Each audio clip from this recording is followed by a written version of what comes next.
नमस्कार दोस्तों, तकरीबन 17 से 18 साल के बीच में एक लड़की दिशा फिरने गई थी, लेकिन वहीं पर कुछ लड़कों ने उसे जबरन पकड़ के उसके साथ दुष्कर्म गैंग रेप किया। 4 से 5 लड़के मिलकर उसके साथ गैंग रेप किया और वह लड़की इतनी डिप्रेशन में चली गई कि वह घर से भाग गई। घर पे गई, किसी को कुछ नहीं बताया।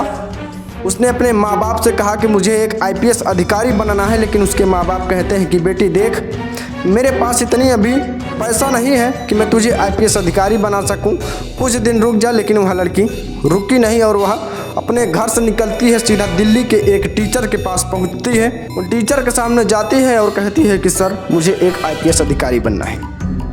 जब यह बात वह टीचर सुनते हैं, वहाँ पे उस कोचिंग में जितने भी छात्र छात्राएं बैठी थी सभी एकदम से दंग रह जाते हैं, क्योंकि उसके पास न तो कोई शान शौकत वाले कपड़े थे।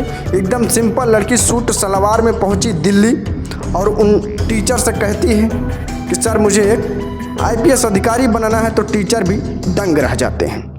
टीचर उन लड़की से पूछते हैं, क्योंकि लड़की रोते हुए आई थी और रोते हुए टीचर से बोल रही थी। तो टीचर कहते हैं कि बेटी, तू कहाँ से आई है और तू रो क्यों रही है? अगर तुझे आईपीएस अधिकारी बनना है तो तुझे तो खुश होना चाहिए था, तो रो क्यों रही है? तो वह पूरी वारदात बताती है कि सर, मेरे साथ ऐसी ऐसी घटना हुई है, मेरे गांव में ही मेरा गैंग रेप हुआ है और मैं एक आईपीएस अधिकारी बनना चाहती हूँ। तो उसके जो सर होते हैं वह बहुत ही नेक दिल और साफ दिल के होते हैं। उनको दया आ जाती है और वह उसके अंदर के जुनून को पहचान लेते हैं और कहते हैं कि ठीक है बेटी, जब तेरी यही मंशा है तो मैं तेरा फुल सपोर्ट करूंगा, तुझसे एक भी रुपया नहीं लूँगा। तू जब तक चाहे, एक हॉस्टल था उनका, वो अपने हॉस्टल में रखवा देते हैं और उन सभी लड़कियों के साथ वह भी रहा करती थी। लेकिन उसके साथ जो लड़कियाँ रहा करती थी, 4 से 5 बजे के बीच में तकरीबन वह घूमने टहलने के लिए थोड़ा निकलती थी। लेकिन उस लड़की को भी बोला जाया करता था कि चलेगी तू भी थोड़ा घूम टहल लिया कर, हरदम पढ़ती रहती है। तो वह नहीं निकलती थी और वह दिल दिमाग लगा के पढ़ी और उसकी मेहनत रंग लाई और वह एक आईपीएस अधिकारी बन गई। आईपीएस अधिकारी बनने के बाद वह गांव में जाती है और गांव में जाने के बाद उसके बाद जो वह पांचों के साथ करती है, उसे सुनकर आप भी दंग रह जाओगे। आपके भी पैरों तले जमीन खिसक जाएगी कि आखिर एक लड़की ऐसा 5 लड़कों के साथ कैसे कर सकती है। तो दोस्तों, कहानी बहुत ही रोमांचक है, बने रहे वीडियो के लास्ट तक। लेकिन उससे पहले अगर चैनल पर नए हो तो चैनल को सब्सक्राइब करके वीडियो को लाइक कर देना। अगर कहानी अच्छी लगी तो कोई भी कमेंट कर देना। तो आइए बिना देरी के वीडियो को स्टार्ट करते हैं। नमस्कार दोस्तों, मेरा नाम है आदेश कुमार और आप देख रहे हैं आदेश जी क्राइम टॉक्स। दोस्तों, ये सच्ची घटना उड़ीसा की है और उस लड़की का नाम सोनिया होता है। दोस्तों, उड़ीसा के एक गाँव में सोनिया अपने माता पिता के साथ रहती थी। सोनिया की जो माँ थी उनका नाम सुमित्रा था और सोनिया की जो पिताजी थे उनका नाम अमरेश था। सोनिया के माता पिता बहुत ही गरीब थे और उनका घर मिट्टी से बना हुआ था। सोनिया के पिता दूसरा बच्चा पैदा नहीं करना चाहते थे, क्योंकि बड़ी मुश्किल से वो सोनिया का खर्च निकाल पाते थे और घर का राशन जुटा पाते थे, घर की व्यवस्था कर पाते थे। सोनिया की जो उम्र थी वो सिर्फ महज 17 साल की थी और स्कूल पढ़ने के लिए वो जाया करती थी। सोनिया के जो माता पिता थे वो दूसरों के खेतों में काम किया करते थे। किसी के खेत में धान की रोपाई करनी थी तो किसी के यहाँ जाकर मजदूरी किया करते थे और जो पैसा उनको मिलता था उसी पैसों से वे सोनिया के पढ़ाई लिखाई का खर्च निकालते थे और घर का खर्च निकालते थे। सोनिया जब स्कूल से पढ़कर घर आती थी तो घर का काम वगैरह करती थी और अपने माता पिता का साथ मिलकर उनका हाथ बटा लिया करती थी और कभी कभी अपने माता पिता के साथ खेतों में काम करने के लिए भी जाया करती थी। अब दोस्तों, इस तरीके से पूरे परिवार की जो जिंदगी है वो गुजर रही थी।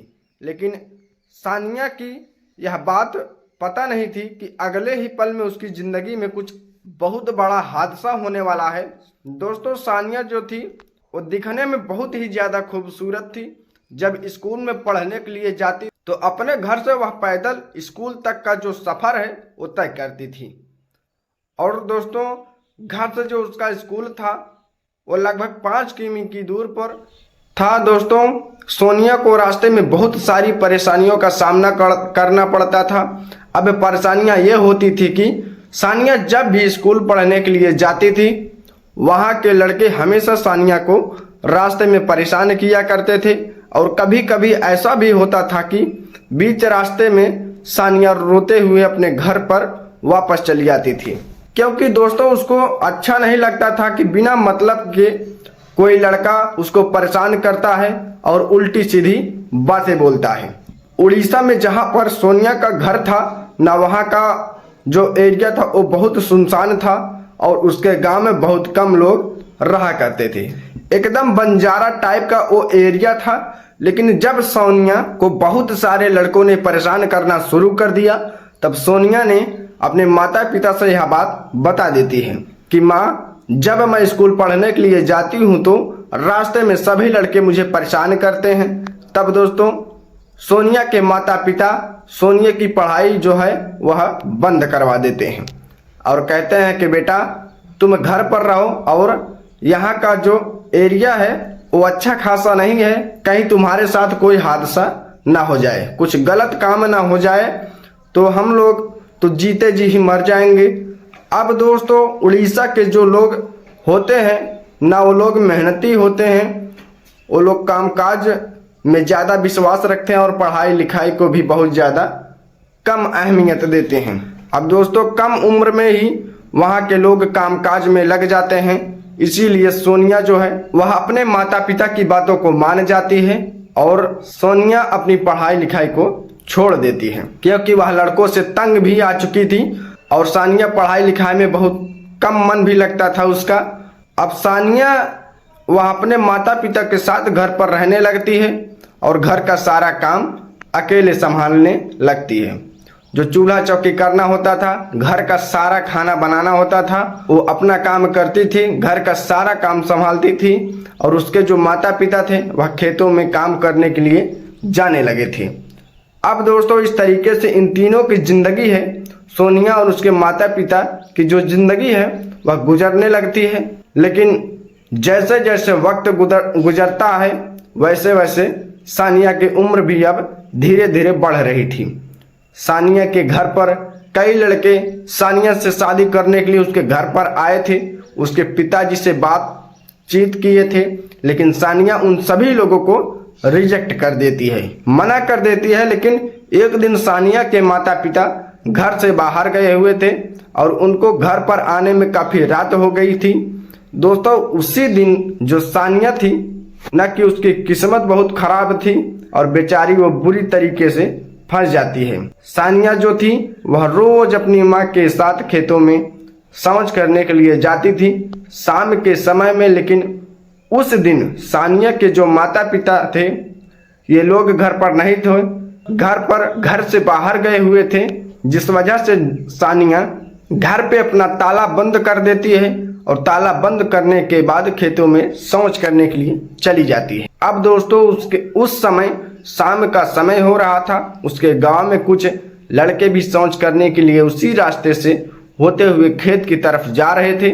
अब दोस्तों उन लड़कों की नियत बिगड़ जाती है और वो 5 लड़के सानिया को पकड़ लेते हैं और दूर एक झाड़ी के अंदर ले जाते हैं और उसके साथ वो 5 लड़के अपना मुंह काला करते हैं, उसके साथ गैंगरेप करते हैं। दोस्तों करीब 2 घंटे तक सानिया के साथ वो लड़के वहाँ पर गंदा गंदा काम करते हैं, उसके साथ वहाँ पर रहते हैं और 2 घंटे बाद वो लड़कों का जब काम खत्म हो जाता है तब सानिया को धमकी देते हैं कि अगर उसको बहुत ज़्यादा समझाते हैं कि और समझाने के बाद वहाँ से चले जाते हैं कि अगर तुम घर पे बताई तो अच्छा नहीं होगा। लेकिन सानिया वहाँ से उठकर अपने घर नहीं जाती है, करीब आधे घंटे तक वहीं उसी जगह पर बैठकर रोने लगती है और सानिया खुदकुशी करने के बारे में भी सोचने लगती है। लेकिन फिर अपने माता पिता के बारे में सोचकर अपना जो कदम है वह पीछे हटा लेती है और उस दिन रात के तकरीबन 9 बजे के आसपास अपने घर पर जाती है। तभी दोस्तों वह देखती है कि उसके माता पिता घर पर आ चुके हैं और घर के बाहर दरवाजे पर खड़े होकर उसका इंतजार कर रहे हैं, क्योंकि दोस्तों उस दिन सानिया अपने घर का ताला बंद करके शौच करने के लिए खेतों में गई हुई थी और उसके साथ यह हादसा हो गया था। लेकिन सोनिया के माता पिता सोनिया को रोता हुआ देख जब उससे पूछते हैं कि बेटा तुम्हारे साथ क्या हुआ, तुम ऐसे रो क्यों रही हो। तो दोस्तों जो सानिया थी ना वो इधर उधर की बात करने लगती है और अपने माता पिता को कुछ नहीं बताती है, कोई ना कोई बहाना करके वहाँ से घर के अंदर चली जाती है।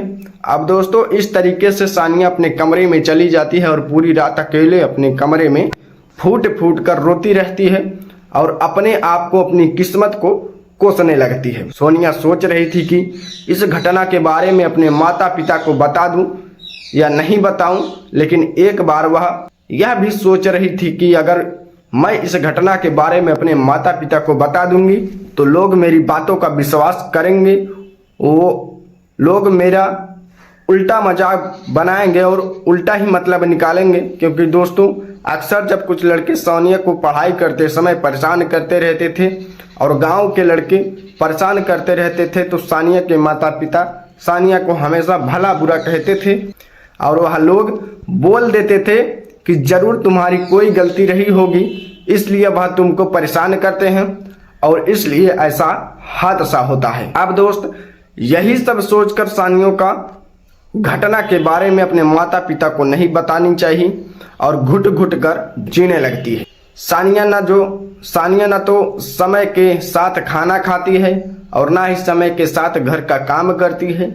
एकदम से आलस की तरह एकदम आलस छा जाता है उसके शरीर में और घर में एक जगह पर पड़ी रहती थी, 24 घंटा सोती दोस्तों और धीरे धीरे करके वह डिप्रेशन का शिकार हो रही थी। अब दोस्तों वह सानिया का जो मन था पढ़ाई लिखाई में 1% भी नहीं लगता था, लेकिन एक दिन अचानक सानिया अपने पिताजी के पास जाती है और अपने पिताजी से कहती है कि पिताजी अब मैं यहाँ पर नहीं रहूँगी, यहाँ पर मेरा मन नहीं लग रहा है, मैं दिल्ली जा रही हूँ और वहाँ पर रहकर मैं पढ़ाई करना चाहती हूँ और अपने जीवन में कुछ बड़ा करना चाहती हूँ, ऐसी जिंदगी मैं यहाँ पर नहीं गुजारना चाहती हूँ।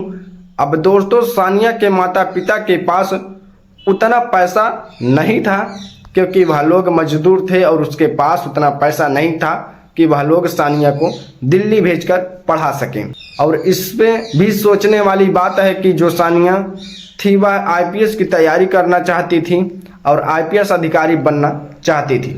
अब सानिया के माता पिता उसको दिल्ली जाने से मना कर देते हैं, उसको रोक देते हैं और उससे कहते हैं कि बेटा देखो हमारे पास इतना पैसा नहीं है कि हम तुमको दिल्ली भेज सकें और दिल्ली भेजकर वहाँ पर तुम्हारे रूम का खर्चा दे सकें, तुमको पढ़ा सकें, तुम्हारी पढ़ाई लिखाई का खर्चा उठा सकें।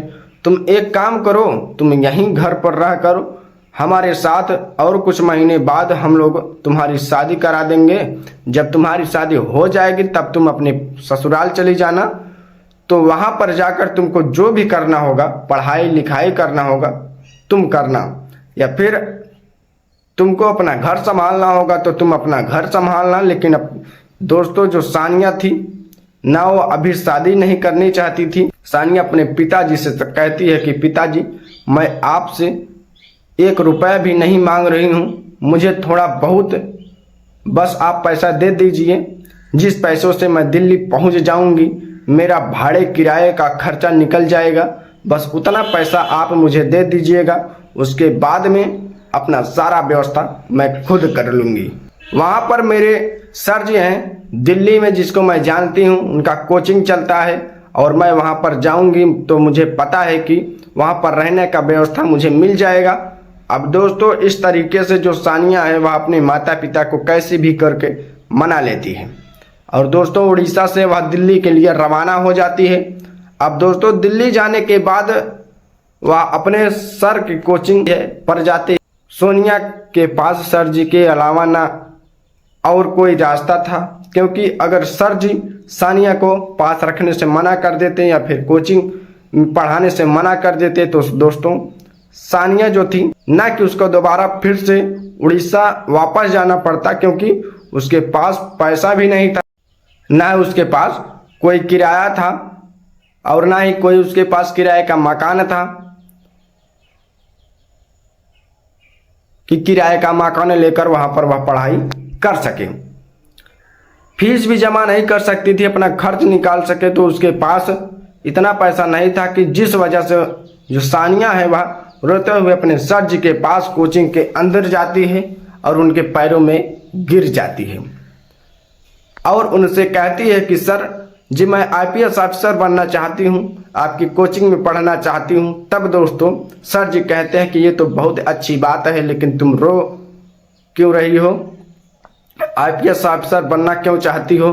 अगर तुमको आईपीएस ऑफिसर बनना है तुम खुशी खुशी बनो, इसमें रोने की कोई ज़रूरत नहीं है। तब दोस्तों जो सानिया थी ना वो सर जी के सामने फूट फूट कर रोने लगती है और सर जी के सामने फूट फूट कर रोते हुए कहती है कि सर मुझे आईपीएस ऑफिसर सिर्फ इसलिए बनना है क्योंकि कुछ साल पहले मेरे गांव में कुछ लोगों ने मेरा गैंगरेप किया था और मेरा जीवन की सबसे बड़ी दुविधा यह है, सबसे बड़ी परेशानी यही है कि मैं यह बात अपने पेरेंट्स को भी नहीं बता सकती हूँ क्योंकि वह लोग मुझ पर भरोसा नहीं करेंगे और मेरी बातों को भी नहीं मानेंगे। वह लोग उल्टा मेरी ही गलती निकालेंगे। अब दोस्तों सर जी सानिया की इस बात को सुनकर बहुत ही हैरान रह जाते हैं और उनको कुछ भी समझ नहीं आ रहा था कि इस लड़की के साथ कितना बड़ा हादसा हुआ है। और सानिया से पूछते हैं कि तुम अभी तक यह बात अपने पेरेंट्स को क्यों नहीं बताई हो, तुम्हारे साथ इतना बड़ा हादसा हुआ है।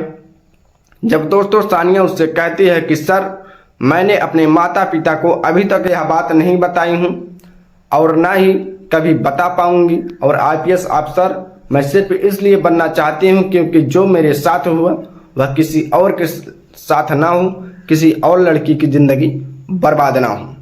दोस्तों सानिया की इस बात को सुनकर सर जी वह एकदम से हिल गए थे। सानिया की एक एक बातें सर जी के दिल को छू गई थी और सानिया के साथ जो हादसा हुआ था उसको जानने के लिए सानिया के अंदर सर जी को अपनी बेटी नजर आने लगी थी। और दोस्तों उस दिन सर जी की आंखों में आंसू आ गए थे। सर जी सानिया को गले लगा लेते हैं और सानिया से कहते हैं कि बेटा मुझे और कुछ तुम्हारे बारे में नहीं जानना है कि मैं तुम्हारे साथ क्या हुआ, और तुम जब तक यहाँ पर पढ़ना चाहती हो तब तक मेरे कोचिंग में रहकर पढ़ाई कर सकती हो।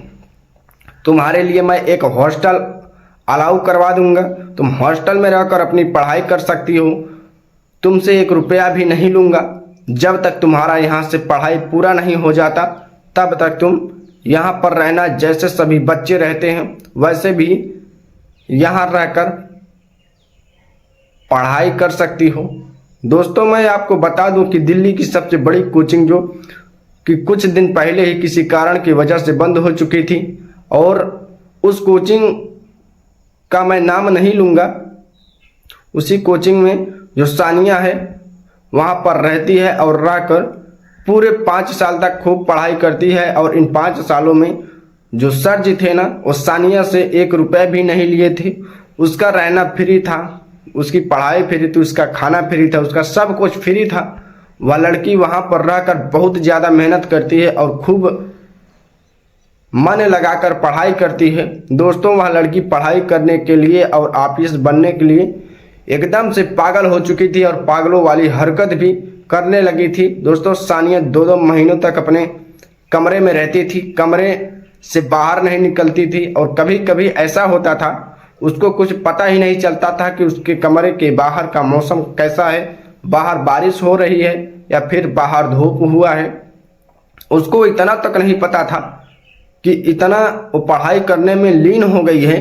और दोस्तों दिल्ली में सानिया का कुछ फ्रेंड्स भी बनी थी और वे लोग अक्सर रात को 11 बजे के बाद 12 बजे के बाद वह दिल्ली के घूमने जाया करती थी। लेकिन दोस्तों सानिया जब तक दिल्ली में रहकर पढ़ाई की थी तब तक वह किसी भी अपने दोस्त के साथ बाहर घूमने फिरने के लिए या फिर मौज मस्ती के लिए नहीं गई थी। इतना ज़्यादा वह पढ़ाई में लीन हो गई थी और आईपीएस बनने के लिए पागल हो गई थी।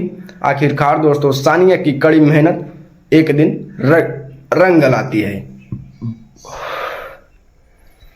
और दोस्तों एक आईपीएस ऑफिसर भी बन जाती है। हालांकि दोस्तों इतना सब होने के बाद भी काफ़ी ज़्यादा समय लग जाता है, लेकिन सोनिया अपने सपने को पूरा करती है और आईपीएस ऑफिसर बनने के बाद वह वहीं जो उड़ीसा अपने गांव का घर वापस आती है।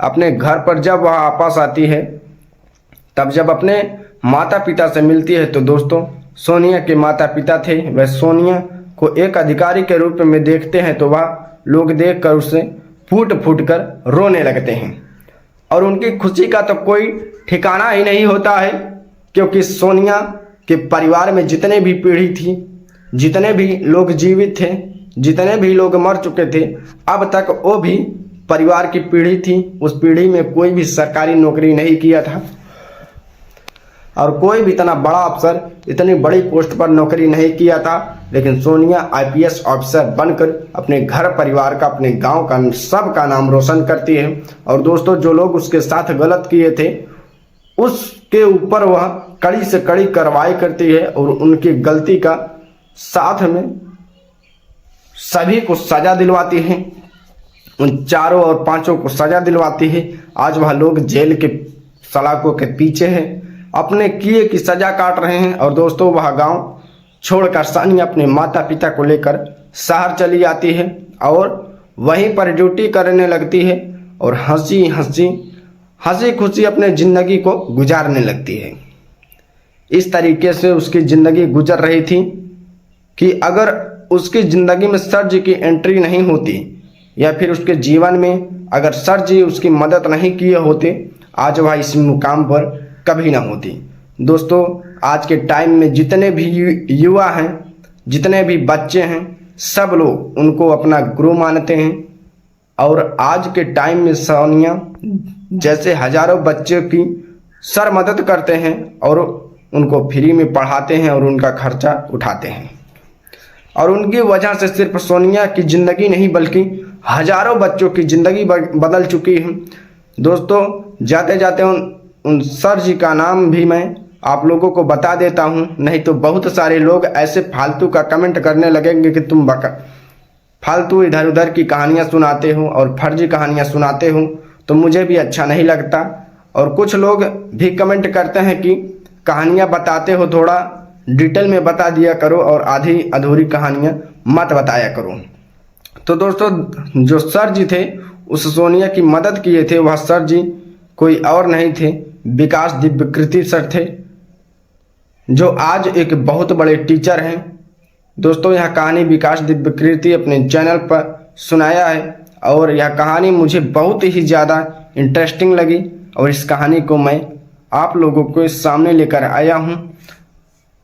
और दोस्तों, मैं सच में बता रहा हूं कि यह सच्ची घटना है और विकास दिव्य सर ने जो सोनिया के साथ किया, और दोस्तों न सिर्फ सोनिया के साथ बल्कि वह सर हजारों बच्चों की मदद करते हैं, वह हजारों बच्चों को अपने कोचिंग में पढ़ाते लिखाते हैं, वो भी फ्री में। अगर आपको उनको यह काम अच्छा लगा तो उनके लिए प्लीज़ एक लाइक जरूर कर दीजिएगा। लेकिन अगर चैनल पर नया हो तो चैनल को सब्सक्राइब जरूर कर दीजिएगा, बेल आइकन को ऑल प्रेस कर दीजिएगा। तो मिलते हैं फिर से एक और नई कहानी के साथ, तब तक के लिए जय हिंद, जय भारत।